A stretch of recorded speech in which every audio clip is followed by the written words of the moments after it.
Você sabia que dias antes da independência do Brasil, Dom Pedro I passou aqui por Mogi das Cruzes? Você vai saber como foi o apoio que a cidade deu para o imperador do país neste dia 7 de setembro. Este é o assunto do Diário Comunidade. E com a gente o historiador Glauco Richelli. Bom dia, Glauco. Bom dia.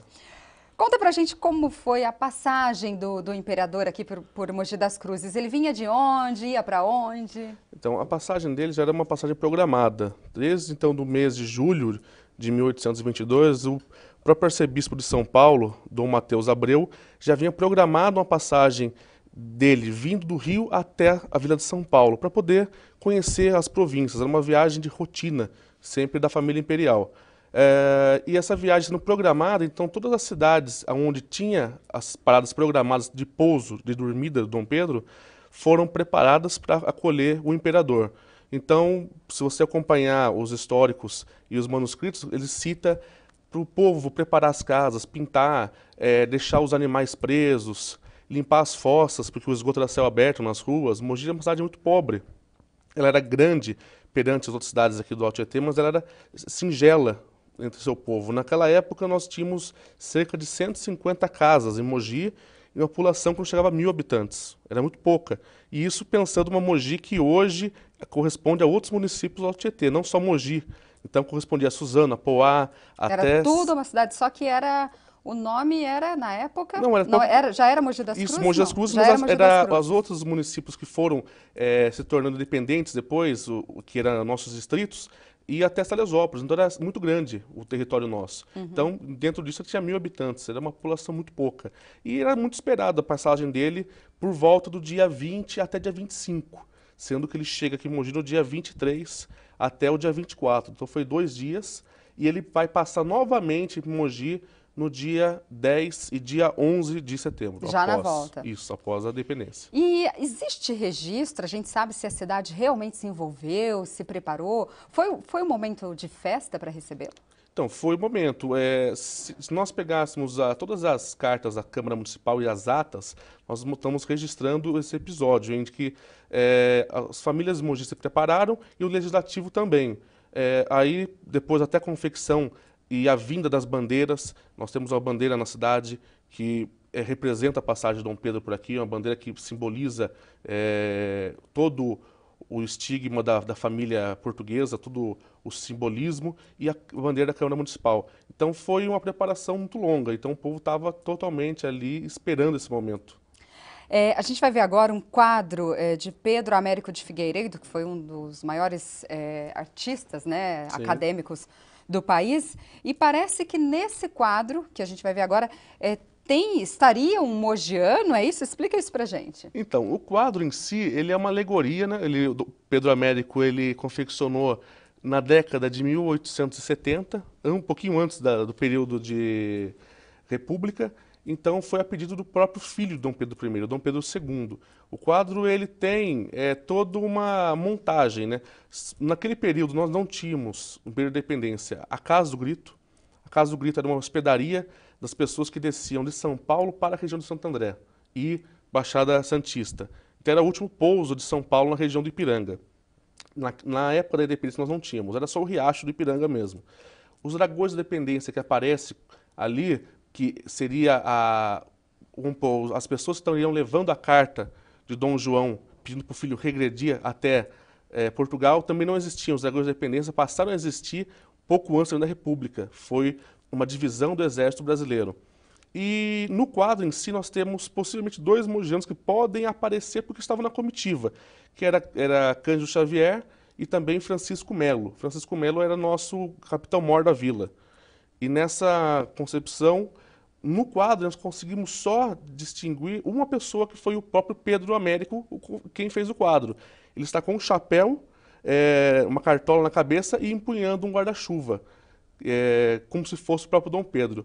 E o mais interessante do quadro em si é que no quadro aparece Dom Pedro vestido com uma roupa totalmente de cerimônia e montado num cavalo. E não foi o que aconteceu. O cavalo não aguentava, não era animal de tração, e não aguentava vir 40 dias com poucas paradas do Rio de Janeiro até São Paulo. Então ele veio a lombo de mula.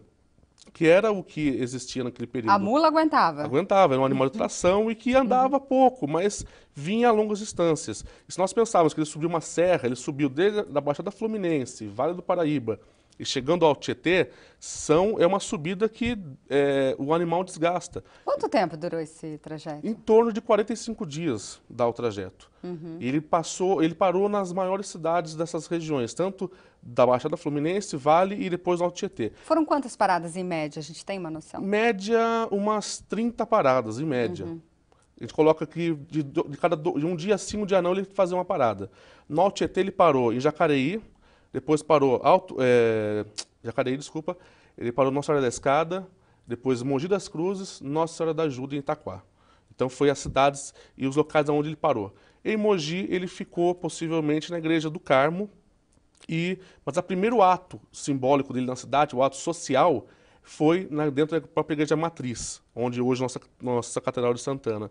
Então ali foi onde ele conheceu todo o povo e que houve festa, houve um banquete, tanto na sua ida quanto na sua volta.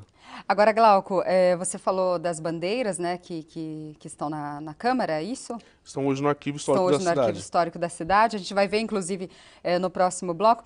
Agora, uma curiosidade. Onde a Câmara ficava naquela época? Não era nesse mesmo local, né? Então, possivelmente, todo o centro histórico de Mogi, que nós conhecemos hoje, que até o povo às vezes acha que é ruas apertadas, calçadas pequenas, que acaba atrapalhando o trânsito, mas é um centro histórico. Ele foi concebido dessa forma e se manteve. Então, todo o legislativo de Mogi, toda a parte burocrática se manteve no largo da própria Igreja Matriz, onde hoje seria a nossa praça... Era tudo ali no mesmo lugar. Coronel de Almeida, naquele mesmo lugar. Nós tínhamos a Igreja Matriz, atrás dela nós tínhamos o Carmo, que as duas principais igrejas. E nós temos São Benedito, Rosário e Nossa Senhora dos Remédios. E o curioso é que a gente passa por ali e nem imagina, né? A história que tem Nós tínhamos possivelmente ali, né? 2 até pelourinhos, onde eram feitos atos civis da cidade, que era um no próprio largo da Igreja Matriz e o outro atrás da Igreja do Carmo. Atrás da Igreja do Carmo eram feitos os açoites de escravos e as penas mais graves para a sociedade. Agora a gente tem uma pergunta das ruas, vamos ver. Meu nome é Daniela, moro aqui em Mogi das Cruzes. Eu gostaria de saber por que a Rua Ipiranga recebeu esse nome. Então, toda a trajetória que Dom Pedro passou pelas cidades, nós conhecemos hoje como um caminho real.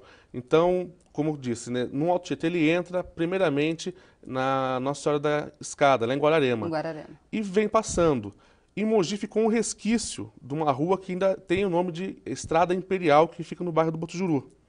Que não é muito divulgado, muito conhecida, né? Só quem mora conhece. Ela fica perto entre o Beija-Flor, o bairro, e uma passagem um pouquinho mais ali do Itapetí. E ela é uma pequena rua, que o nome dessa rua continuava pela Felipe Savaia, que hoje é Felipe Savaia, antigamente também era Estrada Imperial. E na Rua Ipiranga em si ficou com o nome Ipiranga porque era a rota de saída de Mogi.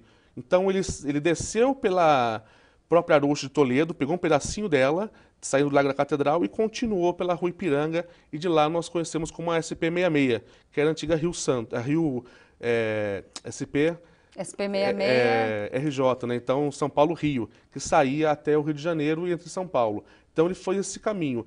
Nós podemos falar hoje que seria a continuação da Radial Leste. Ele vai até a Penha e da Penha ele faz uma curva para ir até o Ipiranga. Que é também a que liga Mogi e Suzano, né? Liga Mogi e Suzano. Ele passou por todas as cidades por dentro. Pegando, se nós imaginássemos que o Alto Tietê é cortado pela linha de trem, o lado de cima da linha de trem. Agora, para a gente encerrar rapidinho, Glauco, onde Dom Pedro passou a noite? Já que a gente falou de toda a festa aqui, mas onde ele pernoitou? Então, teve duas situações. Primeiro, ou na casa do próprio capitão major da própria cidade, que seria o Francisco Melo, ou na Igreja do Carmo, no Convento do Carmo. Possivelmente foi no Convento do Carmo, porque era o local mais apropriado. Mogi não era uma cidade, como eu disse, rica, era uma cidade simplória. Então as casas tinham essa conotação também de simplicidade. E lá no Carmo era o local mais apropriado para ele por espaço, porque junto dele tinha comitiva, de cerca de 30 homens. Então não dava para acomodar só em uma casa. E o Convento do Carmo tinha esse espaço que dava toda essa base para sustentar esse futuro ato de independência do Brasil. Glauco, muito obrigada por contar essa história para a gente nesse dia 7 de setembro. Por nada.